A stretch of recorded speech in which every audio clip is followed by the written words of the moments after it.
마태복음, 마가복음, 누가복음, 요한복음에 보면 그 십자가 사건이 다 나오잖아요.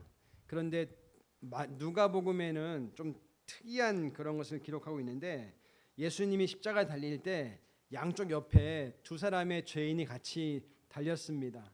그런데 그때 한 죄인은 예수를 막 저주하고 예수를 막 욕하고 막 그러는데, 한쪽에 있는 죄인은 그러지 않고 오히려 그 죄인을 나무라면서, 우리는 죄가 있어서 십자가에 못 박혔지만 저 예수님은 그런 분이 아니시다, 이렇게 말을 합니다. 그러면서 예수님, 당신이 낙원에 가실 때 저도 당신과 함께 거기에 있으면 좋겠습니다, 이렇게 이제 고백을 하는 거예요.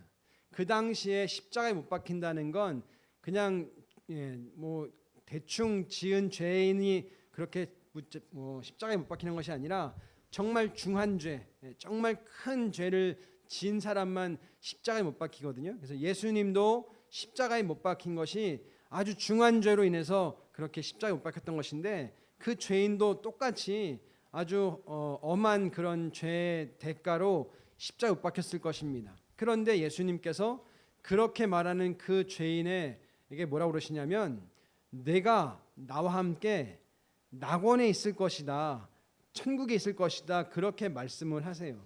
그런 걸 보면 정말 이 세상에서 용서받지 못할 죄는 그 어떤 것도 없다는 것을 우리가 볼 수 있을 것입니다.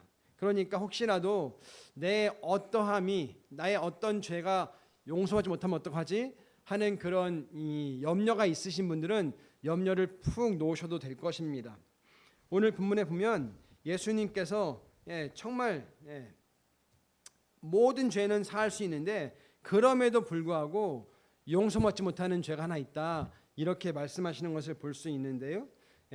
오늘 예수님께서 이제 그 말씀이 뭐냐, 결론부터 말한다면 31절 32절입니다. 똑같은 말씀이신데, 성령을 거슬러 말하는 사람, 성령을 모독하는 그 죄에 대해서는 용서받을 수 없다, 이렇게 말합니다. 그러니까 한마디로 성령님을 모독하는 죄가 있다, 이렇게 말하는 것이죠. 그러니까 단언컨대 성령을 모독하는 죄가 아니면 그 어떠한 죄도 용서받을 수 있다는 것을 우리가 전제로 오늘 말씀을 들으면 좋겠습니다. 예수님께서 이제 오셔가지고 많은 기적을 행하시는 거예요. 특별히 귀신에 들려서 눈이 멀고 말 못하는 사람, 이런 사람의 이제 병을 회복시켜 주는 거 아니겠습니까? 그런데 이 사람이 지금 그 원인이 뭐래요? 귀신에 들려서 눈이 멀고 말을 못한다, 이렇게 말하는 것입니다. 그러니까 예수님께서 그 사람을 치유해 주시는 것이죠. 눈을 뜨게 하시고 말을 하게 하시는 거예요. 그런데 이것이 23절에 보니까 사람들이 뭐라고 말합니까? 이 사람이 다윗의 자손이 아닌가, 이렇게 말하는 거예요. 이 다윗의 자손이라는 건 뭐냐, 한마디로 메시아가 아닌가, 그리스도가 아닌가, 이렇게 지금 말하고 있는 것입니다. 메시아는 히브리어고요, 그리스도는 헬라어입니다. 그러니까 똑같은 기름 부음 받았다는 뜻인데, 이 사람이 바로 메시아가 아닌가, 우리가 그토록 기대했던, 우리 유대인들이 그토록 갈망했던 그 메시아가 아닌가, 이렇게 지금 말하고 있는 것입니다. 왜냐하면 이사야서라든가 이런 데 보면 그 메시아가 올 때는 눈먼 자가 눈을 뜰 것이다, 그리고 귀머거리가 귀를 듣게 될 것이다, 이런 것들을 말씀하고 있거든요. 그러니까 성경에 메시아, 이 예수님 이외에 그 어디에도 눈먼 자가 눈을 뜨고 귀머거리가 듣게 되고 이런 기록이 없습니다. 결국 이것은 예수님이 메시아인 것을 지금 말하고 있다는 것이죠. 그래서 그런데 사람들이 그렇게 예수님을 칭송할 때 지금 바리새파 사람들은 다르게 반응하고 있다는 것입니다. 여러분, 이 바리새파 사람들은요, 그 당시에 굉장히 존경받던 사람들이었습니다. 바리새파, 서기관, 이런 사람들은 아무나 할 수 없고 정말 그 유대인들 중에서도 인정받는 사람들, 존경받는 사람들이 바로 바리새파, 서기관들이라고 할 수 있을 것입니다. 이런 사람이, 여러분, 이런 사람이 말이 영향이 있겠습니까, 없겠습니까? 당연히 있겠죠. 그런데 뭐라 그럽니까? 우리 마태복음 12장 24절 말씀을 같이 볼까요? 같이 읽습니다. 그러나 바리새파 사람들은 이 말을 듣고 말하였다. 이 사람이 귀신의 두목 바알세불의 힘을 빌지 않고서는 귀신을 쫓아내지 못할 것이다. 예. 지금 이 바알세불이라는 말을 하고 있는데, 바알은 가나안이 섬기던 신이었습니다. 그리고 세불은 거처, 집이라는 뜻입니다. 그러니까 한마디로 가장 그 추앙하는 신이 거처하는 곳, 그것이 바로 바알세불이라는 것이죠. 그러니까 영광스러운 곳의 주인이 바알세불이라는 말입니다. 그러니까 한마디로 말하면 유대인들은 이 바알세불을 사탄으로 그렇게 인식을 했습니다. 그러니까 예수님이 그렇게 눈을 뜨게 하고 귀머거리가 귀를 들리게 하는 게 누구를 힘입었다고요? 바알세불을 힘입었다는 거예요. 사탄을 힘입어서 하고 있다는 것이죠. 그러니까 예수님께서 뭐라고 그러십니까? 그럴 수 없다는 거예요. 어떻게 귀신이 귀신을 내쫓을 수 있냐? 이렇게 말하는 것이죠. 아까 22절에 이 사람이 왜 눈이 멀었고 왜 귀가 들렸다 그랬죠? 귀신에 들려서 눈이 멀고 귀가 안 들렸다 그랬잖아요. 그러니까 어떻게 그 바알세불 귀신이 귀신을 쫓을 수 있냐? 이렇게 예수님이 지금 말씀하시는 것입니다. 그러니까 지금 한마디로 너희들은 성령님이 하시는 것을 지금 오해하고 있다, 모독하고 있다, 그 말씀을 하고 있는 것입니다. 그러면서 하시는 말씀이 결론적으로 31절 32절인데요. 마태복음 12장 31절 32절 말씀을 같이 읽겠습니다. 그러므로 내가 너희에게 말한다. 사람들이 무슨 죄를 짓든지 무슨 신성한 모독적인 말을 하든지 그들은 용서를 받을 것이다. 그러나 성령을 모독하는 것은 용서를 받지 못할 것이다. 또 누구든지 인자를 거슬러 말하는 사람은 용서를 받겠으나 성령을 거슬러 말하는 사람은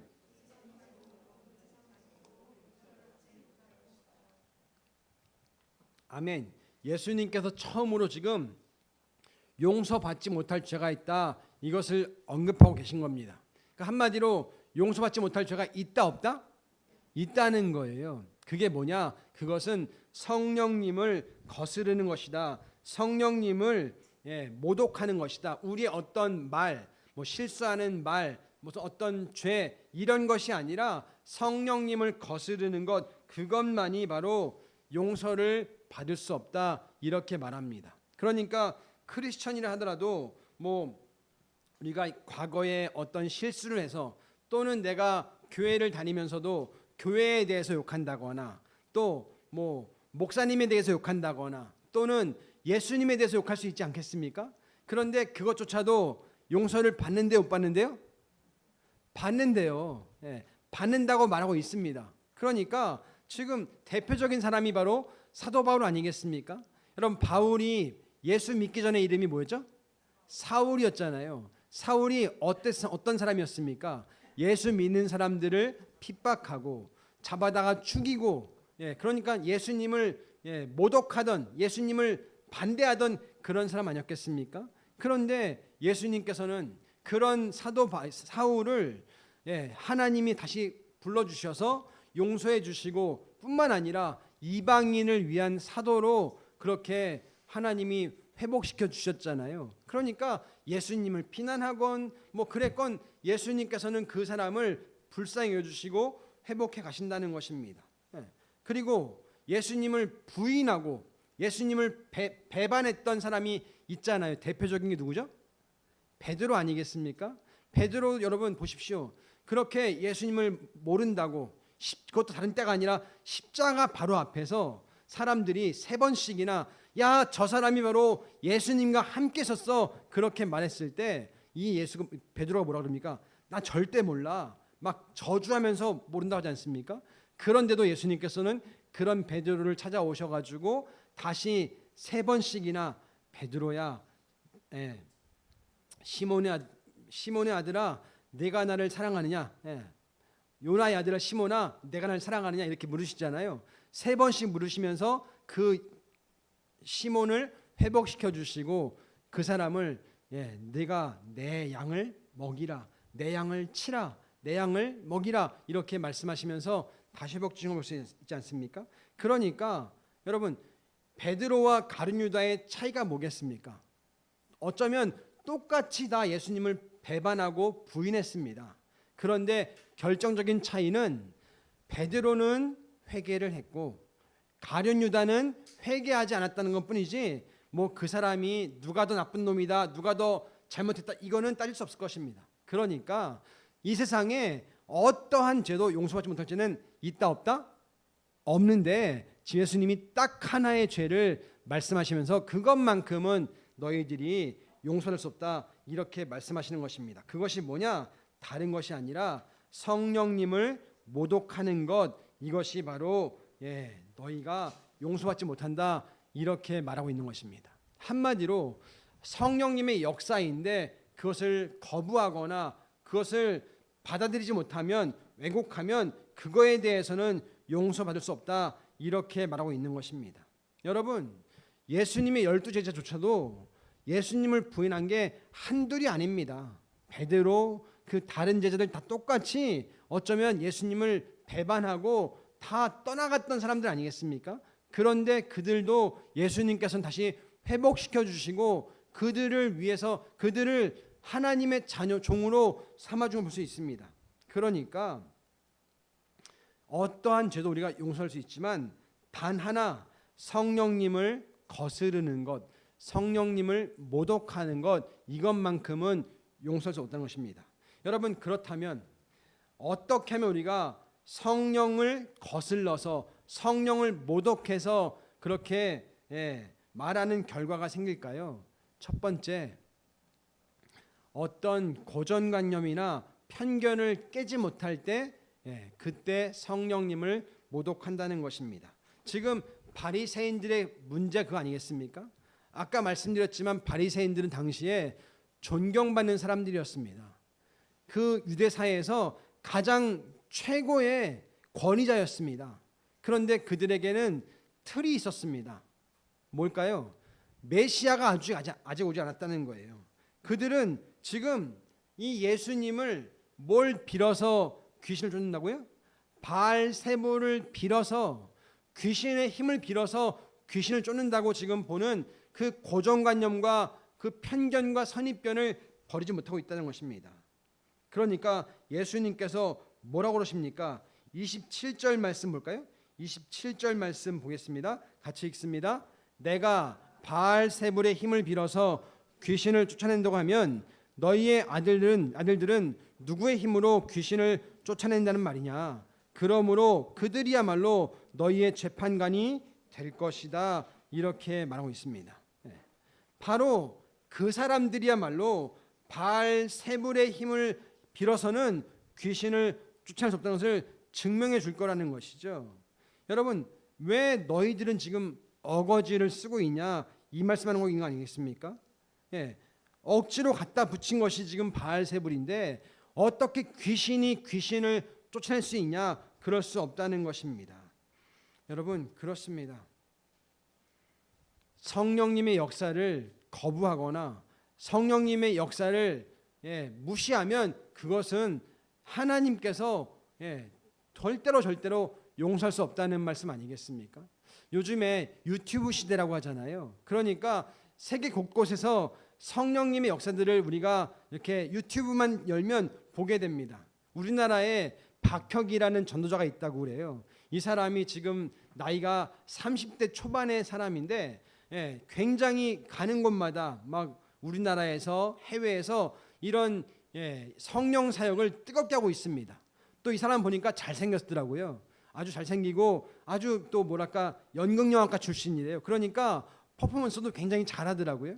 그래서 그런지 수많은 사람들이 이 사람을 지금 뭐랄까 이렇게 추앙하고 따르는 것을 우리가 보게 됩니다. 그러니까 많은 사람들이 또 반대로 이 사람을 거부하고 비판하고 비난하는 것들을 보게 되는 거예요. 저 어린 것이 지금 뭐 하는 거야? 그러면서 함부로 이제 그 사람을 이제 이렇게 대하는 것을 보게 된다는 것이죠. 여러분, 그런데 만약 그 사람이 정말 성령님을 힘입어서 그렇게 귀신을 쫓아내고 하는 사람이라면 우리가 그 사람을 무시할 수 있겠습니까? 비판할 수 있겠습니까? 들어보니까 이 사람이 어떤 사람이냐면 그 TV 조슈아라는 나이지리아의 아주 유명한 목사님이 계셨는데 그 목사님이 우리나라에 왔을 때 그분을 통역했던 그런 사람이라고 합니다. 그리고 이 형제가 이제 그 TV 조슈아 목사님의 비서 역할을 했던 사람이라고 그래요. 그러니까 이제 많은 그분으로부터 영향을 받았겠죠. 그러니까 이제 그런 사역들을 감당하는 거 아니겠습니까? 그런데 누가 감히 그 사람이 하는 사역에 대해서 이것은 잘못된 거다 아니라고 말할 수 있겠습니까? 만약에 그 사람이 정말 성령님을 의지해서 성령님의 권능 가운데 행하는 것이라면 그 누구도 비판할 수가 없다는 것이죠. 여러분, 우리가 판단할 수 없다는 것입니다. 마찬가지입니다.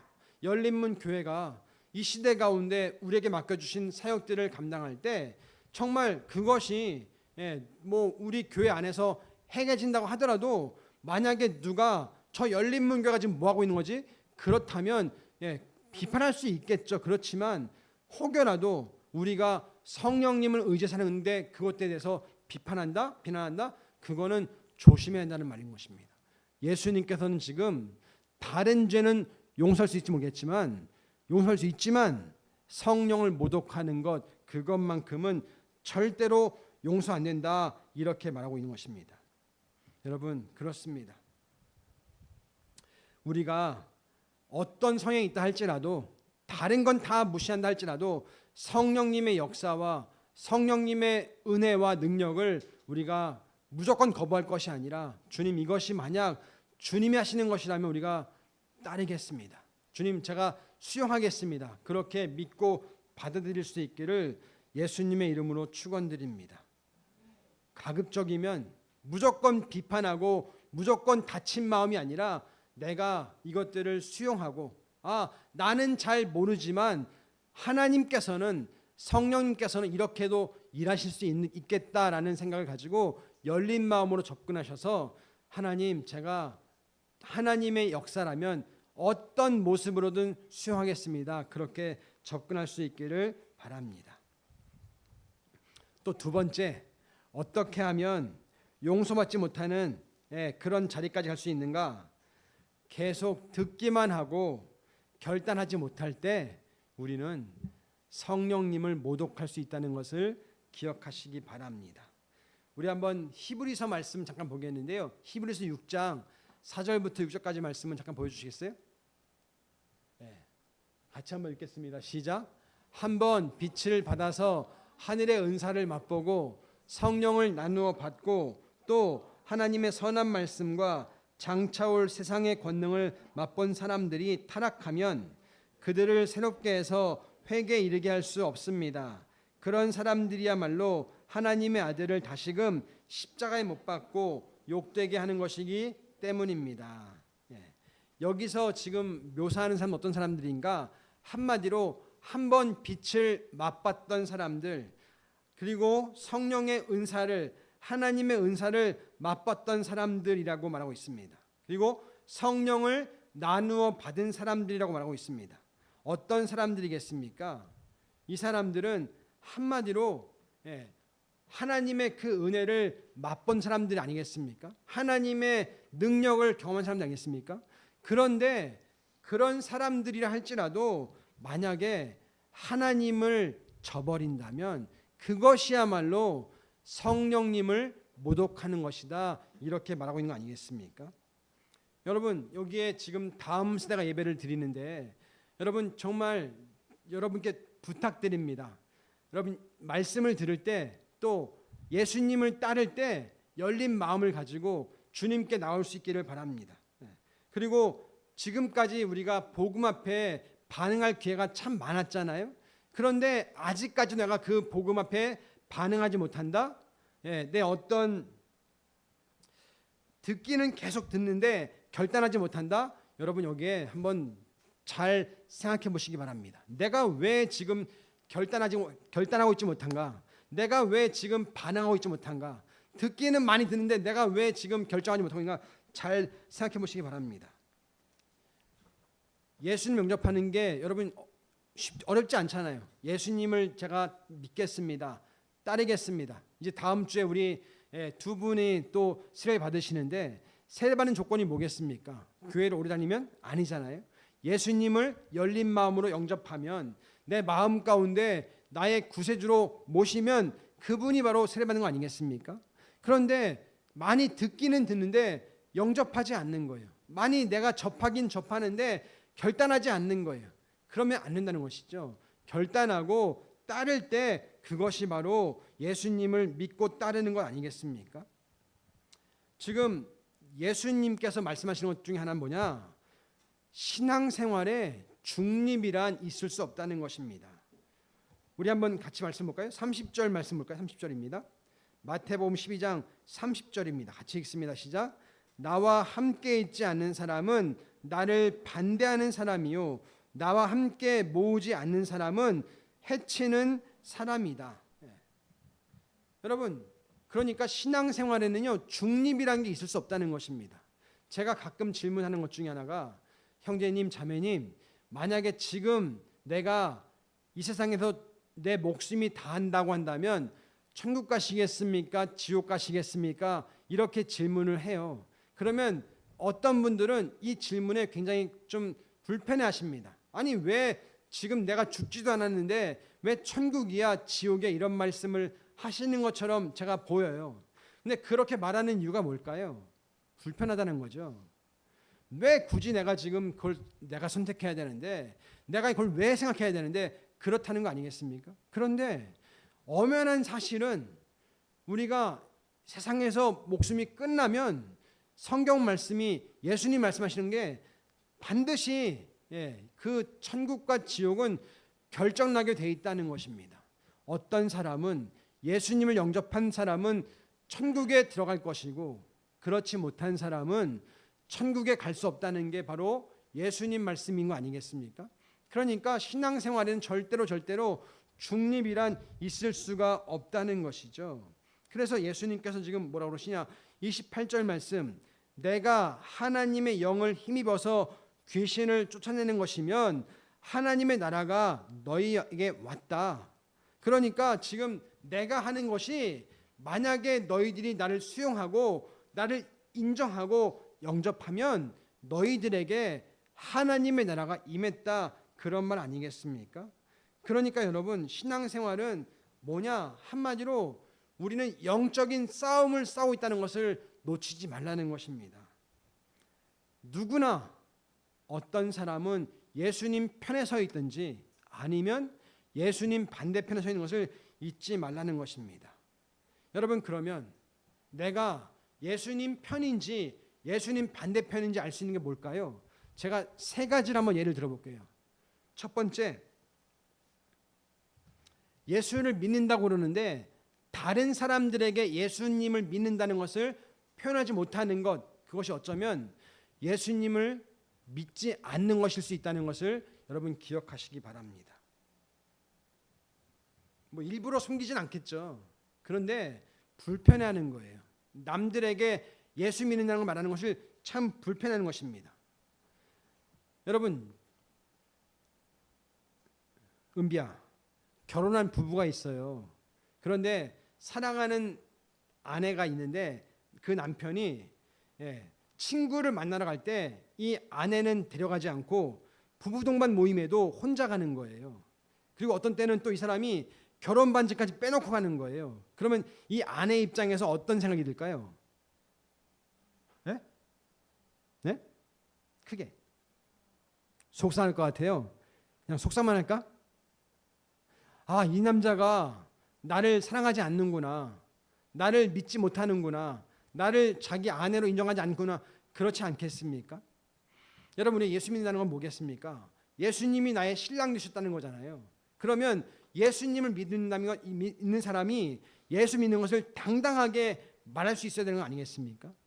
그렇지 못하다면 우리가 한번 생각해 볼 필요가 있다는 것이죠. 내가 정말 예수를 믿는 사람인지, 내가 예수님께 속한 사람인지를 한번 점검해 볼 필요가 있다는 것입니다. 우리 한번 마태복음 10장 32절 말씀, 33절 말씀 볼까요? 마태복음 10장 32절 33절입니다. 보여주시겠어요?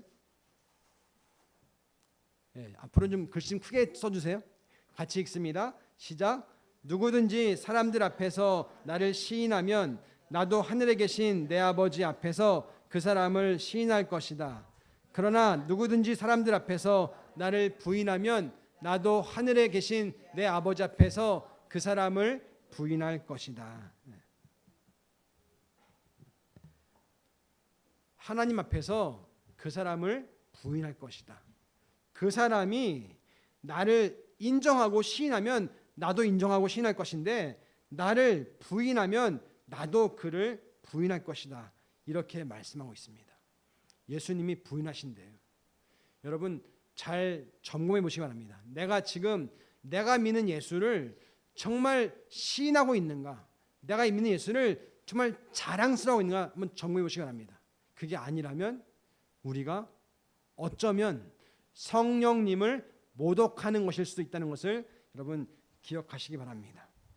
또 내가 예수님 편에 있는지 반대편에 있는지 알 수 있는 척도가 뭐냐? 이것은 전도하고 있냐는 것입니다. 내가 믿는 복음을 전하고 있는가? 이것을 한번 점검해 보시기 바랍니다. 여러분 누가 수영을 하다가 물에 빠진 것 같아요. 허우적거려요. 그럼 어떻게 해야 되죠? 뛰어 들어가든지 수영을 못한다면 빨리 뭐 튜브를 주든지 신고를 하든지 해야 되지 않겠습니까? 그런데 못 본 척하면 어떻게 해야 되는 것입니까? 살인죄잖아요. 여러분 지금 누가 그냥 이대로 살다가 내버려 두면 이 사람이 지옥 가는 사람이에요. 예수님을 안 믿으면 어떻게 됩니까? 다 죄인이기 때문에 지옥 갈 수밖에 없는 거잖아요. 그 사람이 예수를 안 믿어서 지옥 가는 게 아니라 우리 모두는 예수님을 안 믿으면 그냥 죄 때문에 지옥 갈 수밖에 없는 인생들 아니겠습니까? 그런데 그 지옥 가는 인생들을 그냥 우리가 어떻게 그냥 볼 수 있냐는 것이죠.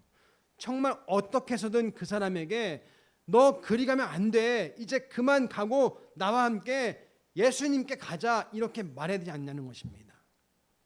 물론 내가 말했음에도 불구하고 안 믿을 수 있으니까 그것만큼은 어쩔 수 없겠지만 그럼에도 불구하고 우리가 전도하는 것 이것은 멈추지 말아야 되지 않겠냐는 것이죠. 여러분 그렇습니다. 인류는 누구나 다 죄를 지었기 때문에 그냥 내버려 두면 지옥 갈 수밖에 없는 인생들입니다. 그런데 하나님께서 내가 먼저 예수님 만나서 그 예수님을 전했을 때 그 사람이 하나님께 돌아오면 이것이 얼마나 은혜냐는 것이죠. 그래서 우리가 만약에 예수님을 믿으면서 내가 가까이 있는 사람들에게, 내 가족에게, 내 가까운 이웃들에게 복음을 전하지 않으면 그 사람을 그냥 그 가는 길, 지옥 가는 길을 방관하는 것밖에 되지 않냐는 것이죠. 그것이 어쩌면 성령님을 모독하는 것일 수 있다는 것을 여러분 기억하시기 바랍니다. 우리가 적어도 해야 할 일은 다른 것이 아니라 너 그리 가면 안 돼. 너 거기 가면 거기는 사망이야. 거기는 죽음이야. 이런 말만큼은 해줄 수 있어야 되지 않냐는 것이죠. 그 사람이 믿고 안 믿는 건 그 사람의 선택이겠지만 우리가 해주는 말은 그런 것이라는 것입니다. 지옥 가고 있는 사람을 방치하는 것, 그냥 두는 것, 그것이 성령님을 모독하는 것일 수 있다는 것을 여러분 기억하셨으면 좋겠습니다. 또 세 번째, 예수님을 반대하는 것, 그것은 자녀 교육입니다. 요즘 다음 세대를 보면 참 정말 안타까운 마음이 많이 듭니다. 왜냐하면 우리 아이들이 지내는 세상은 우리 때랑은 참 많이 다른 것 같아요. 가치관도 많이 다르고 저들이 머무는 세상은 그냥 뭐랄까요? 잘못된 가치관, 잘못된 그런 기준이 판을 치는 게 우리 다음 세대가 살아가는 그런 세상인 것 같습니다. 저희 딸 중에 한 명이 이제 글을 좋아해요. 글 쓰는 걸.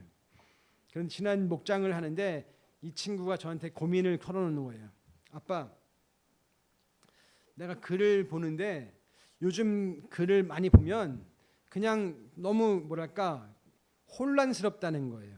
왜냐하면 인기 좀 있다는 글을 보면 대부분 그 가치관들이 우리 기독교적이지 않다는 거예요. 소위 말하는 퀴어라고 그러죠. 퀴어, 성소수자. 이 문화가 그냥 그 글에 녹아 있다는 거예요. 뭐 양성애, 그리고 LGBTQ 그러잖아요. L, 레즈비언, B, 바이섹슈얼, LGBTG, 게이, B, 바이섹슈얼, T, 트랜스젠더. 이런 문화가 너무 이 아이들의 문화 가운데 판을 친다는 거예요. 웬만한 글을 읽으면 그냥 퀴어를 인정하지 않으면 읽히지도 않는 게 이 시대의 문화라는 거예요.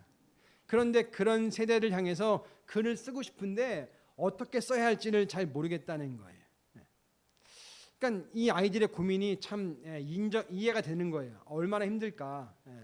내가 예수를 믿고 나는 이 내 가치관은 성경적인 가치관인데 내가 살아가는 세상은 그렇지 않으니까 얼마나 힘들겠습니까? 그러니까 우리 희연이가 살아가는 세상은 더 힘들 거예요. 어쩌면. 그러니까 우리 아이들에게 이 신앙교육, 자녀교육, 영적인 교육을 잘하는 건 정말 중요한 것입니다. 그래서 우리 교회가 대표 기도할 때마다 하나님 우리 열린문교회가 다음 세대를 잘 키워주세요. 주세요. 이 기도하는 건 정말 중요합니다. 여러분, 그런데 우리가 이 아이들에게 영화라든가 뭐 TV라든가 뭐 스마트폰이라든가 미디어라든가 이런 모든 것들을 통해서 아이들에게 가르쳐주고 있는 것들이 그런 LGBTQ인데 우리가 이 아이들에게 정말 바른 가치관, 성경적인 가치관, 하나님의 기준을 말하지 않으면 우리는 어쩌면 예수님 반대편에 서 있는 것이 수 있다는 것을 여러분 기억하시기 바랍니다. 제가 어제 어떤 뉴스를 봤는데요. 요즘에 미국에서 한동안 이제 그런 옛날에는 미국의 초등학교들이 다 학교들마다 학교 앞에다가 10계명을 다 적어놨었대요. 그런데 그 케네디인가 그때부터 이제 1980년대부터 그걸 다 지우는 게 미국의 법이었다고 그래요. 그런데 이제 얼마 전부터 이 트럼프 대통령이 다시 그걸 바꿔가지고 이제 다시 우리가 우리 아이들에게 10계명을 이제 앞에다 적어놓지 학교 앞에다 그렇게 바꿔가고 있다고 합니다. 왜냐하면 우리 미국이란 나라가 법 위에 세워진 나라인데 법 중에 법이 10계명이 아니냐. 우리 아이들에게 뭐 하나님을 가르치자는 게 아니라 하나님의 법인 10계명을 알려줘서 우리 아이들이 법대로 살리는 아이들을 만들자 이렇게 그런 취지를 갖고 있다고 합니다. 그래서 뭐 텍사스주 여러 주들이 그렇게 계속 지금 학교 앞에다가 국립학교 앞에다가 사립학교 앞에다가 10계명을 적어놓는다고 합니다. 여러분 그렇게 학교를 들어갈 때 10계명을 보는 아이들과 그렇지 못한 아이들의 기준이 바뀌지 않겠습니까?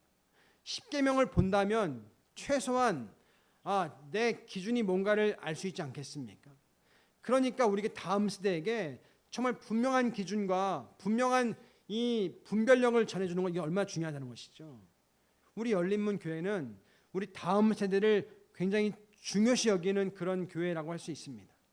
정말 그러기 때문에 우리 어르신들이 우리 어른들이 목사 사모뿐만 아니라 우리 모두가 다 이 아이들을 위해서 기도해주고 이 아이들에게 바른 가치관과 바른 이 신앙교육을 전해주는 게 얼마나 중요한 것이죠. 세상적인 방법으론 성공이 최고야. 성복이 바로 행복이야 라고 말하고 있지 않습니까? 그런데 성경적인 기준은 성공이 행복이 아니라 우리가 하나님 안에 있는 게 행복이야. 주님을 따르는 게 행복이야. 이걸 말하고 있지 않습니까? 그렇다면 우리가 이 아이들에게 최소한 하나님 안에 있는 것이 얼마나 안전한 것인지 얼마나 복된 것인지 것들을 전해주는 것이 우리가 해야 될 일이라는 것이죠. 여러분 그렇습니다. 이걸 알기 때문에 어쩌면 사단은 계속해서 우리 다음 세대를 공격하고 우리 다음 세대를 공략하고 있는 것일 수 있습니다. 그렇기 때문에 우리 교회들이 이것을 경계 삼아서 하나님 제가 날마다 세상 편이 아니라 예수님 편에 서 있겠습니다. 그래서 예수님, 내가 성령님을 모독하는 것이 아니라 주님을 인정하고 주님이 뜻하시는 그런 삶을 살기 원합니다. 여러분, 결단하셔야 한다는 것이죠. 우리 다음 세대를 보호해 줄 수 있는 사람은 우리밖에 없습니다. 교회 밖에는 여러분, 저들을 어떻게 해서든 자기들의 가치관으로, 그 LGBTQ로 끌어들이려고 저들을 굉장히 지금 호시탐탐 노리고 있다는 것이죠. 여러분, 그래서 신앙생활은 중립이라는 게 있을 수 없습니다.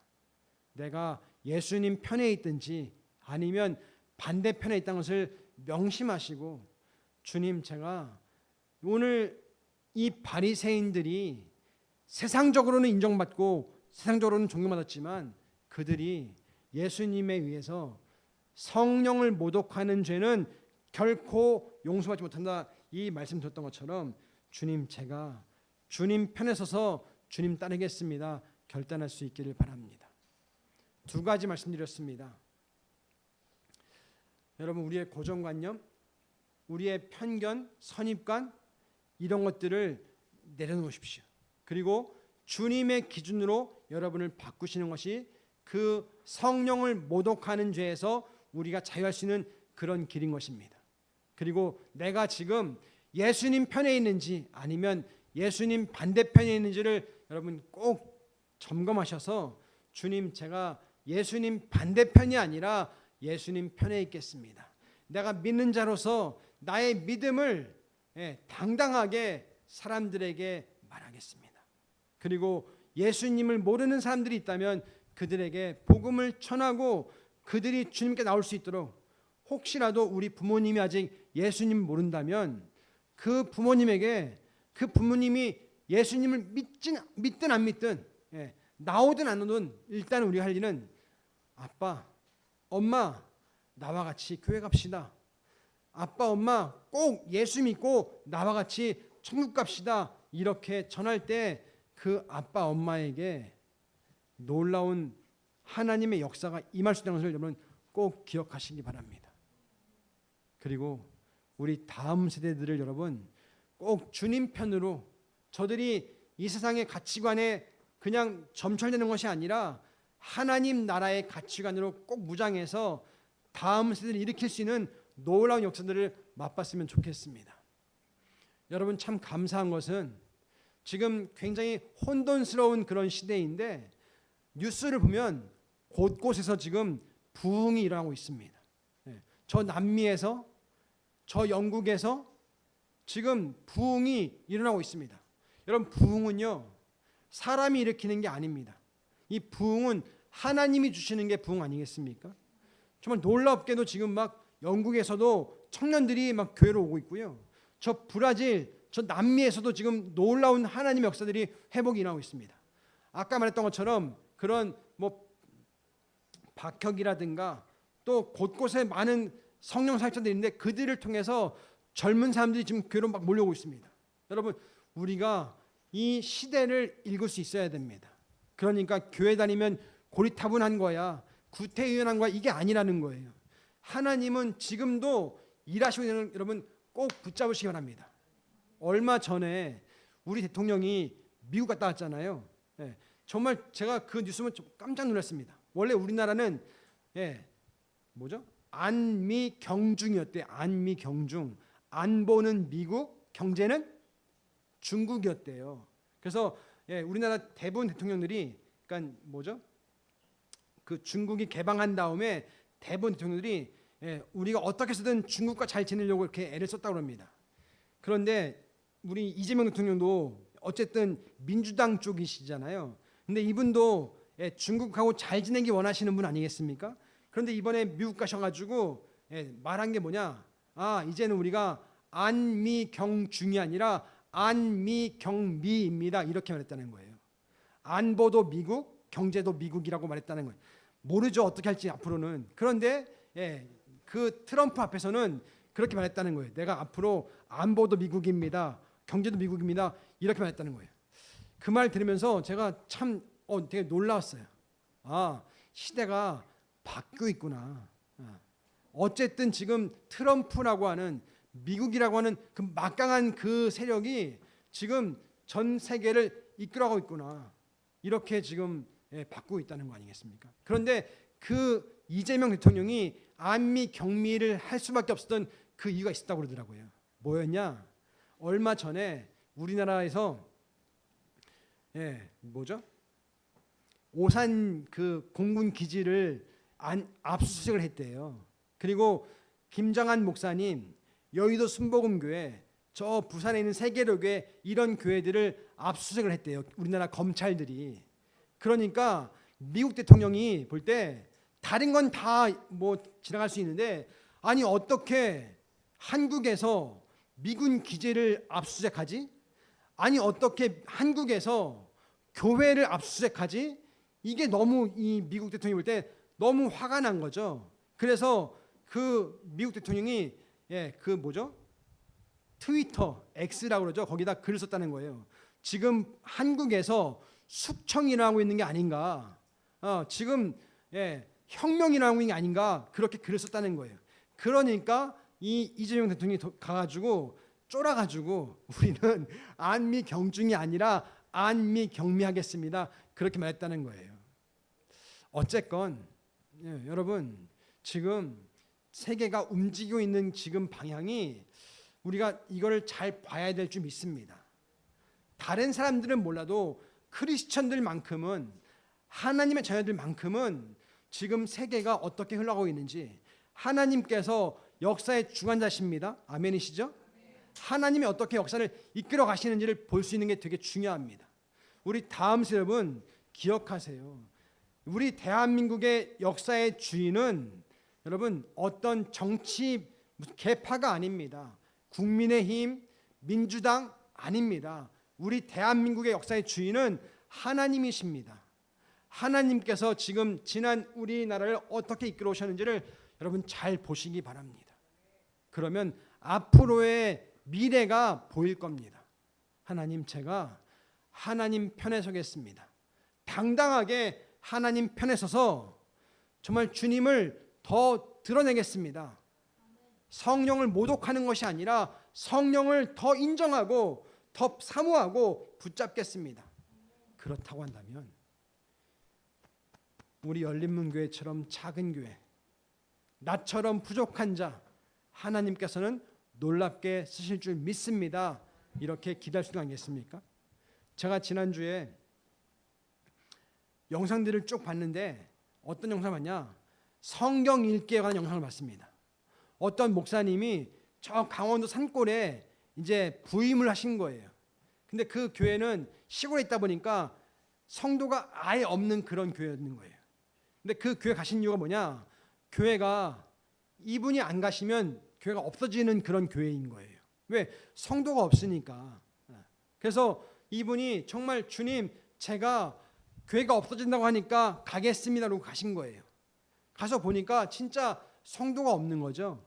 그래서 목사님 사모님이 먹고 살아야 되는데 교인이 없으니까 못 살잖아요. 그래서 한 게 뭐냐? 사모님이 메뚜기를 잡아가지고 팔았던 그 이제 생계를 이어가셨다는 거예요. 그리고 이분이 한 게 뭐냐? 복음을 전하고 말씀을 읽고 그렇게 열심히 사역했다는 거예요. 근데 놀랍게 이분이 은퇴할 때는 그 한 명도 없던 교회가 성도가 출석 인원이 97명이 됐다는 거예요. 여러분, 제가 그걸 보면서 그렇구나. 교회의 주인은 주님이시구나. 교회는 여전히 교회는 하나님이 하시는 거구나. 이것들을 여러분 거부할 수가 없는 거예요. 인정하지 않을 수가 없는 거예요. 열린문교회도 마찬가지 아니겠습니까? 우리가 정말 하나님 말씀으로 무장을 하고 성령님으로 무장을 하고 나아갈 때 하나님이 우리를 쓰시지 않겠습니까? 주님, 나는 약합니다. 나는 부족합니다. 그렇지만 하나님이 나와 함께 하시면 나는 할 수 있습니다. 고백할 수 있습니다. 여러분, 성령님을 인정합시다. 그리고 나는 부족하지만, 나는 못하지만 우리 하나님 하십니다라는 것들을 기대하시면서 여러분 더 주님께 집중하실 수 있기를 바랍니다. 우리 어르신들도 난 이제 나이가 많으니까 아무것도 못해, 이것이 아니라 내가 지금까지 지나온 인생은 지나간 것이고 남아있는 인생, 이제 하나님께서 얼마를 줄지 모르지만 그 인생 가운데 하나님을 더 붙잡고 하나님을 신뢰하고 하나님께 내가 할 수 있는 한 해보겠습니다. 그렇게 하나님께 결단하실 때 하나님 은혜를 주실 믿습니다. 우리 나기야 어르신 다음 주에 이제 세례 받으시는데 연세가 올해 92세세요. 그런데 여러분 이제 92세지만 앞으로 내가 하나님이 내게 주시는 그 남은 연생, 남은 시간 동안 하나님을 위해서 하신다고 한다면 하나님께서는 우리 어르신을 통해서 놀라운 현실을 믿습니다. 그걸 기대하시고 주님 나를 써주십시오. 그렇게 결단하시고 성령님을 더 인정하시고 주님 앞에 나가실 수 있기를 예수님의 이름으로 축원드립니다. 아멘. 기도하시겠습니다. 오늘 들으신 말씀 생각하면서 기도합시다. 하나님 나를 써주십시오. 그리고 내 입술을 통해서 부정적인 말, 세상적인 말 다 내려놓고 이제는 긍정적인 말, 권세 있는 말, 주님의 말을 하겠습니다. 그리고 내가 날마다 주님 편에 있는지 주님 반대편에 있는지 점검해서 주님 성령님을 인정하고 성령님을 붙잡는 가운데 아버지 이 시대 가운데 하나님의 증인 될 수 있게 합니다. 써주십시오. 우리 목소리로 같이 기도하시겠습니다. 하나님 아버지 그렇습니다. 주님을 신뢰합니다. 아버지 우리 열린 문제가 쓰임받게 원합니다. 유목사가 더 깨어있겠습니다. 더 말씀과 기도에 집중하겠습니다. 아버지 도와주십시오. 오게 하십시오. 주님 아버지 남은 여생 정말 주님이 기뻐하시는 것에 아버지 나갈 수 있게 합니다. 정신 똑바로 차리고 주님 바라보겠습니다. 말씀 붙잡고 성령님을 인정하는 가운데 나아가겠습니다. 아버지 우리 교회에 부흥을 주십시오. 우리 교회 아버지 하나님의 역사를 일으키십시오.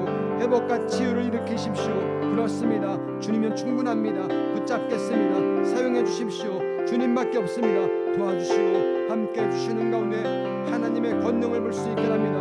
아버지 주여 사용해 주십시오. 연약합니다. 부족합니다. 아버지 맡깁니다. 새 힘 주시오. 은혜를 오게 하십시오.